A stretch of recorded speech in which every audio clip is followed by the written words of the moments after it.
Tonight, authorities work to retrieve the bodies of two men who died in a climbing incident in the Flinders Ranges. And a Port Lincoln crash leaves an 81-year-old in hospital. With the latest from around the region, your nightly news with Louise Hedger begins now. Good evening. Two Adelaide men are dead after falling from a cliff face in the Flinders Ranges. Authorities say the men slipped during a climbing accident, with specialist rescue teams today painstakingly navigating the rocky and inaccessible terrain in an attempt to recover their bodies. In the heart of the Flinders Ranges, a popular rock climbing destination, now a scene of tragedy, after two Adelaide men died doing the thing they love. Yes, it's terrible. Yeah, it's devastating. A fellow rock climber using a drone to discover the bodies of a 62-year-old from Norwood and a 44-year-old from Fairfield Park in Minari at around 1 p.m. yesterday afternoon. Authorities believe the pair fell when climbing a cliff face, which is up to 120 metres tall and only accessible by a footpath. Star Group officers quickly flying in to team up with specialist SES and CFS crews to undertake their investigations. They're facing extreme challenges, particularly because of the tough and rocky terrain, which experts say can be treacherous even for the most experienced climbers. While the cause of the fall is still under investigation, there's been reports an anchor failure may be at fault. Outdoor enthusiasts at nearby Wilpena Pound say yesterday's weather conditions were dangerous for hiking and climbing and could have contributed to this horrific incident. It was quite slippery and very windy up on top, particularly on the westward side of the escarpment. A gusty wind could be a little bit dangerous if you weren't being careful. Efforts to recover both the deceased climbers by helicopter have been hampered by low-lying cloud cover, meaning emergency services were forced to make the 2-hour journey on foot to retrieve both bodies. This empty campsite, an eerie reminder of what was meant to be the perfect outdoor adventure, but sadly one that's ended in tragedy. Garth Burley, 7 Spencer Gulf News. Investigations are continuing into a car crash which left an 81-year-old woman hospitalised in Port Lincoln on Friday evening. Just after 6 o'clock, the driver ploughed through a barrier and down an embankment off Oxford Terrace. The silver Nissan Tilda having to be towed from the scene due to extensive damage. The driver was taken to hospital as a precaution but later released. South Australian Police will be focusing on rail safety this week, keeping a close eye on major road rail intersections. Police say over the past year there's been 82 collisions at railway and tram crossings across the state. Motorists and pedestrians are being urged to pay close attention to level crossings and to obey warning signs. The operation will run until the end of the week. A new program is set to encourage Indigenous Stuart High School students to not miss school. Clontarf was founded by ex-Fremantle coach Jared Neesham, who says the results of the program will be life-changing. A non-for-profit program now rolled out in Whyalla. We feel really privileged to be able to do something that just helps these young ones and also helps teachers and helps the community in general. Starting at 6 a.m, teachers will door knock these students. They'll play footy before a hot breakfast, then it's off to class, with after-school activities also on the cards. Sport as a vehicle to get the kids to come to school, and essentially what we're trying to do is get young Aboriginal boys to school, keep them in school and get them to graduate year 12 and move on into meaningful employment. We get a greater retention from the first year of high to the last year, so we've seen some colossal change in numbers and growth in school numbers. Established for just a few weeks in Whyalla, Principal Sue Burton-Shaw says the results are already evident. Obviously before their attendance may not have been that good, so now they're at school. I think they really feel like they belong, that they've got another home within the school. You're able to come to school, get your work done and graduate school.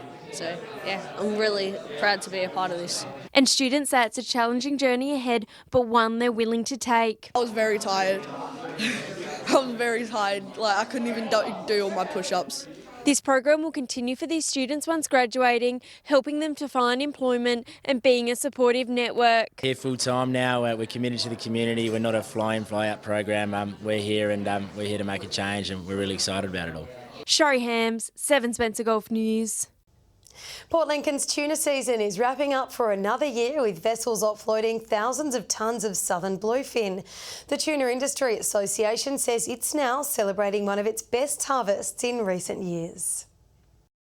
Reaping the rewards from another successful tuna season. Generally across the season the weather's been really good and the boats have been working really efficiently, which has pushed the speed of this harvest along. The high sustainability of the famed southern bluefin tuna saw high quality harvests. The Tuna Association says it's some of the best fish it's seen in the 27 years of tuna farming. They fed up really nicely. The lower water temperatures also contributed to the condition of the fish as well, being one of the best ever that we've ever seen.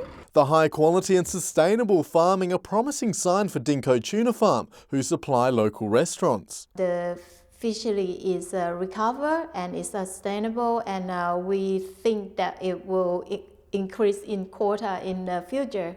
Port Lincoln owns and uses 90% of the national tuna quota, exporting to markets overseas, China and Korea buying nearly $130 million worth of the famed fish. So the China market's growing and we're really trying to push in there. There's a few companies that are putting a lot of effort into developing our Chinese market, which is really important for the future of the industry. But the Tuna Association says this future may be in uncertain waters, with the federal government set to divvy up the tuna quota around the nation next year.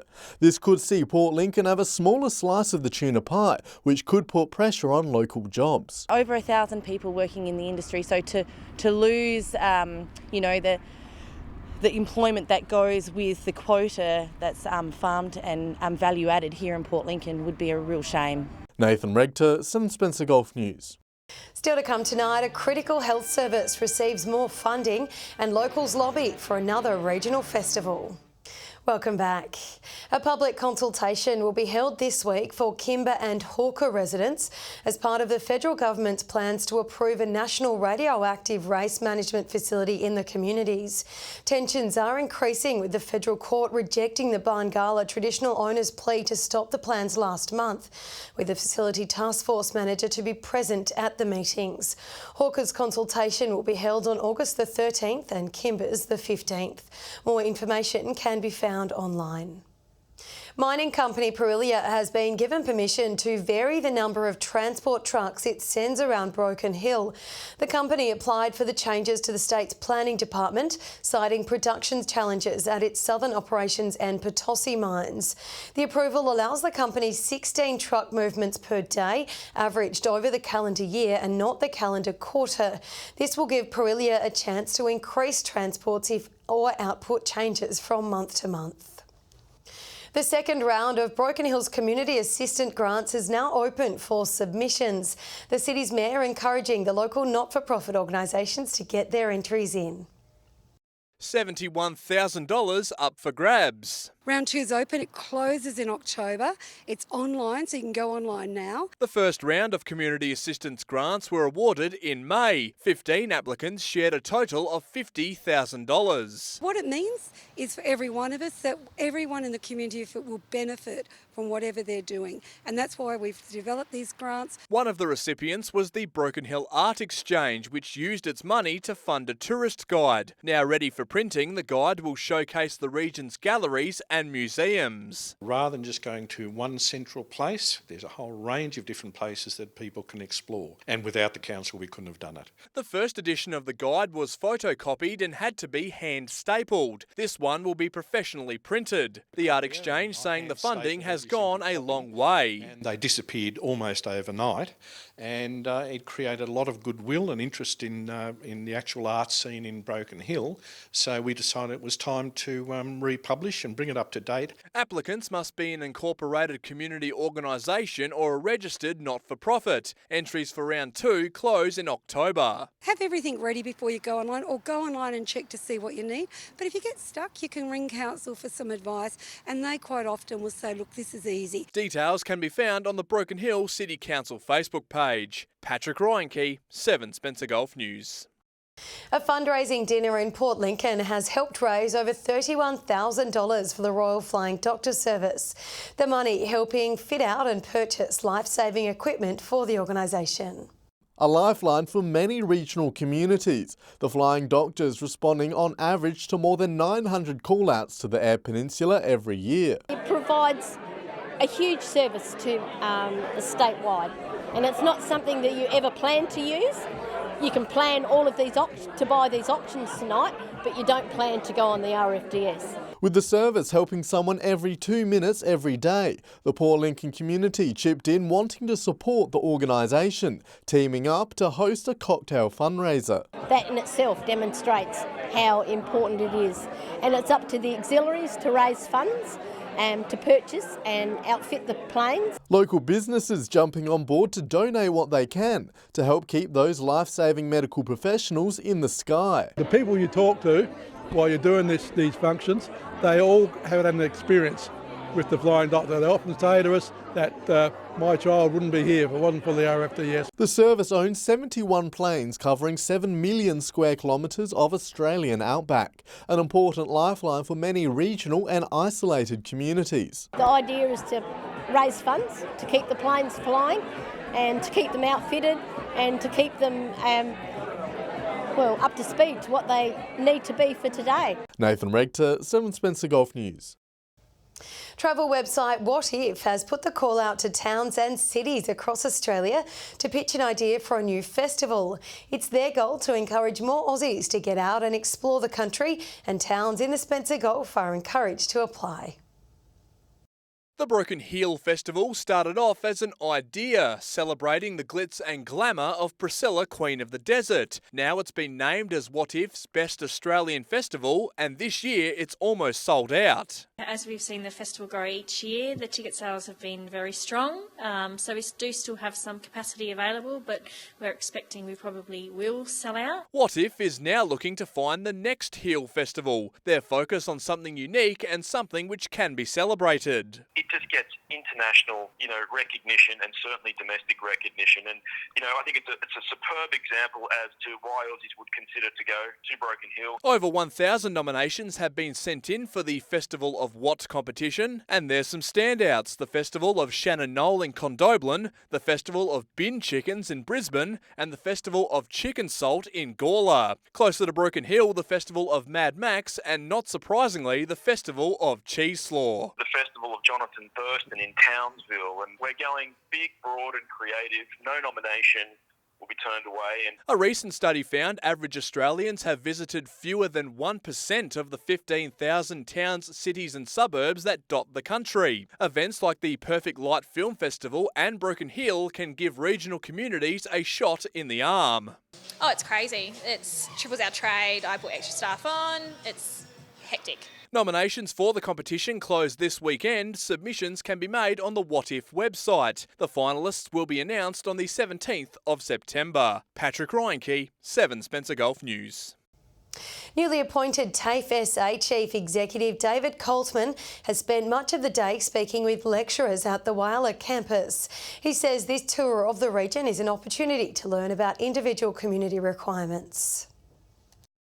Shaping the future of TAFE SA, local staff meeting with the organisation's CEO to discuss the steps forward for Whyalla. We prepare people, our students, for jobs. So innovating our teaching and learning product that's focused on the jobs of today, but also the jobs of tomorrow. Technological advances will be made, and lecturers say they'll keep up to date to ensure their students receive the best learning opportunities. Professional development opportunities that exist and how we fit that into a really busy workload. But there's a great enthusiasm for doing that from the staff, both here in Whyalla and across the regions. SA is very, very big on PD, so I'm constantly upgrading my own skills and making sure that I'm always compliant with everything. Some courses have already been modified, including those in the hospitality industry. We have seen change, especially with ordering systems and point of sales and other aids behind the bar. Students say hands-on learning is the best part of TAFE and helps to keep them engaged. It makes the learning a lot more interesting as well, and you get the practical of the theory, which makes you retain the information a lot better, I think. Very helpful with all the things that's required in the hospitality industry.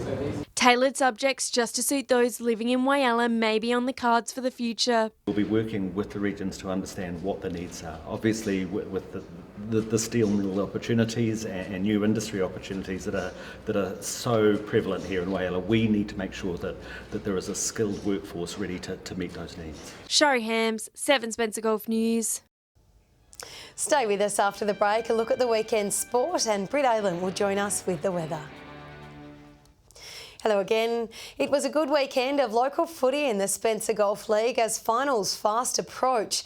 The top of the table clash between South Augusta and Prop Brisbane did not disappoint, with both sides locking horns. Only a goal separated the teams at three-quarter time. There was another tight tussle in the West versus Solomon Town fixture, with third spot on the ladder up for grabs. Garth Burley will have those results as well as the surrounding leagues tomorrow night. And time to take a look at what's happening in the weather for the rest of the week. Here's Britt Aylan. Today, the 12th of August, is World Elephant Day, dedicated to the preservation and protection of the world's elephants. Now, elephants are native to tropical and desert climates, so they probably wouldn't have enjoyed today's weather on the Gulf, even though after a showery weekend, it's been a relatively fine day. Port Augusta and Broken Hill both reached tops of 14 degrees today, the other major centres all with 13 degrees. A high-pressure system sat south of the Bight today, sending cool, unstable air over the Gulf and triggering a few showers east of Adelaide. Moving ahead to tomorrow now, and that high will continue to move towards the northeast. Taking a look at the Gulf waters with northeasterly winds at 10 to 15 knots and seas at 1 metre. The sun will rise just after 7 tomorrow morning with sunset at 5:47 in the evening. And it's looking like another mostly fine day with a very cold morning. Some frost expected at Broken Hill and Clare tomorrow. Port Augusta and Woodna both looking at tops of 16 degrees. Whyalla, Corn and Port Pirie all 15. Port Lincoln, Broken Hill, Cleve, Kadina and Adelaide 14. 13 the top at Coffin Bay. Clare down to 0 degrees overnight with a top of 11. Taking a look further ahead through the week now, Port Lincoln with a sunny day expected on Wednesday. Showers on Thursday ahead of a fine Friday. Cleve and Woodna also looking sunny on Wednesday, cloudy Thursday and partly cloudy on Friday. Whyalla, Port Augusta and Kadina all with a bright and sunny day on Wednesday, fine and partly cloudy Thursday and Friday. Port Pirie sunny on Wednesday, fine Thursday and Friday. Clare with another frosty start on Wednesday ahead of a mostly sunny day. Thursday and Friday both looking fine and partly cloudy. And finally Broken Hill looking sunny on Wednesday after a frosty morning, sunny again on Thursday and looking fine on Friday. And that's it for the weather, but before I go, Louise, tomorrow is International Left-Handers Day, a special day for those of us who always get a bit of a smudge when we write with pen. For the other lefties, have a great day tomorrow, and to the right-handers, just take it easy on us. Will do. Thank you for that, Britt. And that's your local news this Monday evening. Thanks for joining us to start your week. We'll have updates later, but until then, enjoy your evening. Good night.